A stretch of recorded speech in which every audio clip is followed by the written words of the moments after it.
Jason Flow, boleh diceritain gak sih project kalian itu apa judulnya dan seperti apa sih ceritanya? Kalau Oke, boleh di-spill sedikit. oke, jadi project kita itu judulnya First Breath After Coma dan ini tuh akan jadi feature film keduanya Jason. Ya mungkin ini tentang family drama dengan socio-political background di dalamnya dan tentang Chinese Indonesia. Mungkin Jason mau jelasin lebih lanjut. Ya mungkin sesuai judulnya sih sebenarnya, judulnya first breath after koma atau nafas pertama setelah koma gitu Koma. kan.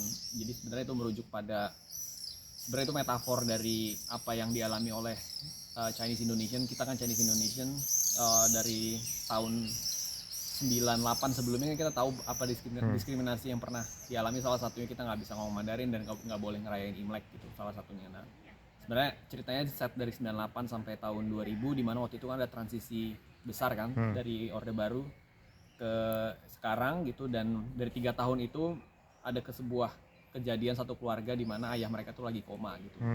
Dan 3 kakak beradik ini kayak apa namanya, mereka mencari cara lah gimana caranya buat supaya ayah mereka tetap hidup.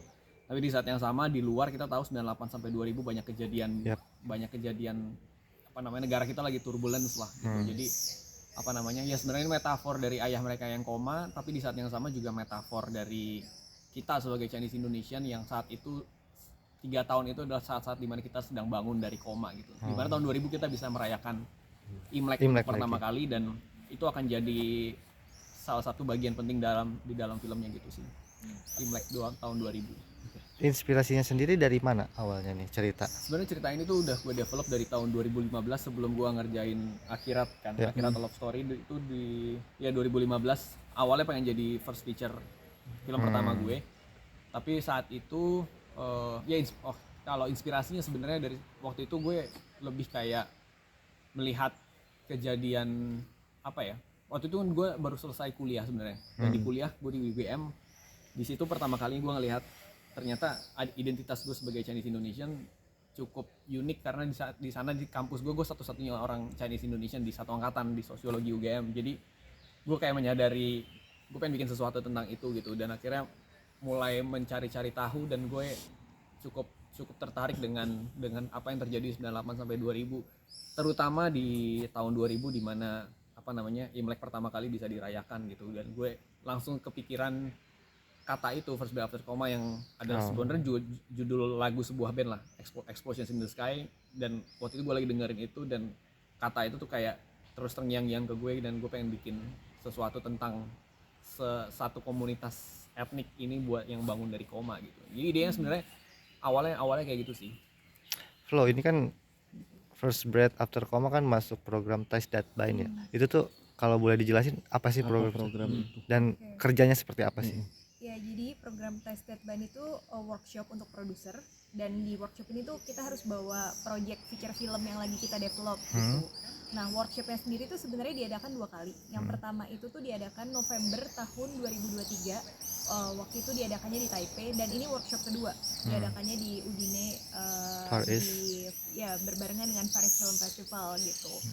Nah, jadi selama workshop ini tuh kita ketemu sama banyak orang-orang dari industri film dari Asia dan juga Eropa gitu. Misalnya kayak kita tuh ketemu produser, kita ketemu juga dengan script consultant, kita ketemu orang-orang dari sales agent, distributor, dan juga orang-orang dari festival film. Jadi proyek kita yang sangat lokal ini ceritanya, ketika kita bawa keluar Indonesia tuh kita jadi dapat perspektif orang dari luar Indonesia tuh seperti apa melihat proyek ini gitu. Jadi akhirnya kita dapat gambaran baru sih, yang tadinya mungkin kita rasa oh ini udah sesuai, tapi ternyata ketika ini dibawa tuh mungkin ternyata banyak hal yang bisa kita develop lebih lanjut gitu. Mereka kan juga baru tahu kan apa yang terjadi di Indonesia dengan saat itu. Chinese Indonesia pada tahun itu tuh seperti apa gitu. Jadi menarik banget sih sebenarnya mengikuti workshop seperti ini, karena kita jadi dapat banyak perspektif Insight ya. baru, dan juga nggak cuman insight dari segi kreatif gitu, tapi juga insight production. Karena ini tuh rencananya kita tuh pingin melakukan co-productions dengan negara di luar Indonesia gitu. Jadi kita dapat gambaran juga sih cara melakukannya tuh gimana sih gitu. Sebenarnya tujuannya untuk memperkenalkan sinema Indonesia ke internasional sih. Berarti ini masih nyambung sama yang pertama atau sebenarnya ini terpisah atau gimana? Oke, nyambung sama yang pertama pasti. Karena di workshop pertama itu kita lumayan dapat feedback, dan itu feedback yang kita dapetin itu yang harus kita kerjakan selama kurang lebih 5-6 bulan, dan kita bawa di workshop kedua progresnya gitu. Oke. Jadi gitu sih. Jadi kayak emang kita harus bawa progres gitu di workshop kedua ini.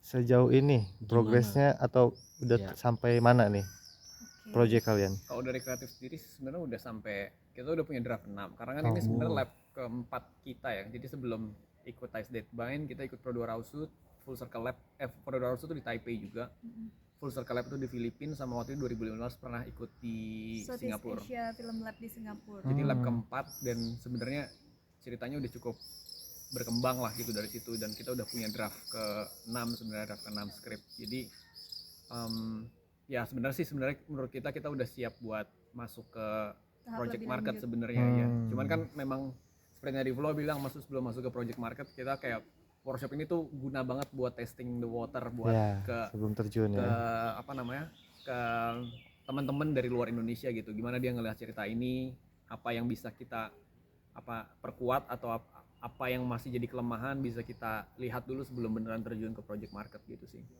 Kalau dari segi productionsnya mungkin yang kita dapetin pasti ya kita dapet gambaran sih yang tadi sempat aku bilang juga, cara melakukan co-productions, kayak gimana cara bikin financial plan yang emang ready dipersiapkan buat co-productions gitu. Terus juga dapat gambaran juga kayak nanti distribusinya tuh akan seperti apa gitu. Jadi kayak udah dapet gambaran dari awal sampai akhirnya gitu sih dengan mengikuti workshop ini gitu. Target kalian sendiri pengen Kapan? co-production dengan sama siapa? Dengan siapa? Dengan negara mana nih? Oke, harapan kita tuh yang pasti yang di Southeast Asia juga kita berharap banget bisa co-productions dengan Singapura atau Filipina, dan juga kalau di Asia kita berharap bisa bekerja sama dengan Taiwan, karena ini kan cerita tentang Chinese diaspora dan kita punya kedekatan gitu dengan Taiwan. Kita makanya berharap bekerja sama dengan Taiwan. Lalu dari Eropa kita juga berharap bisa bekerja sama dengan yang sekarang ada di pikiran kita sih Prancis atau Belanda gitu. Kita pengen bisa bekerja sama dengan mereka karena kita tahu di sana banyak source kreatif juga yang menarik, karena tujuannya co-production kan bukan cuman kita bisa dapetin kayak grant atau public funding dari negara tersebut, tapi juga kita pengen kolaborasi kreatif gitu sih dengan orang-orang atau kru atau post productions yang ada di negara-negara tersebut. Sejauh ini udah ada target-target kah untuk tayang penggarapan ya atau mulai garap gitu? Oke. Nah kalau harapan kita kan setelah workshop ini kita emang akan ikutan project market dulu, dan itu mungkin kurang lebih butuh waktu ya 1 tahun atau bisa jadi lebih. Jadi target kita sebenarnya untuk productionsnya itu di tahun depan, di 2025 itu target kita, dan untuk rilisnya kurang lebih 1 tahun kemudian di 2026 gitu. Itu target timeline kita saat ini. Di projectnya nunggu anniversary 10 tahun. 10 Iya. tahun. Tahun depan tuh Oh anniversary. iya Kita mulai dari Production setelah 10 tahun ya. Iya, iya. Iya. Terus untuk project market yang kalian incar next Nah. apa? Oke, kita akan daftar ke beberapa project market di Asia ataupun di Eropa. Kalau di Asia itu kita akan daftar ke APM, Asian Project Market di Busan. Oke. Lalu kita juga akan daftar HAF di Hong Kong.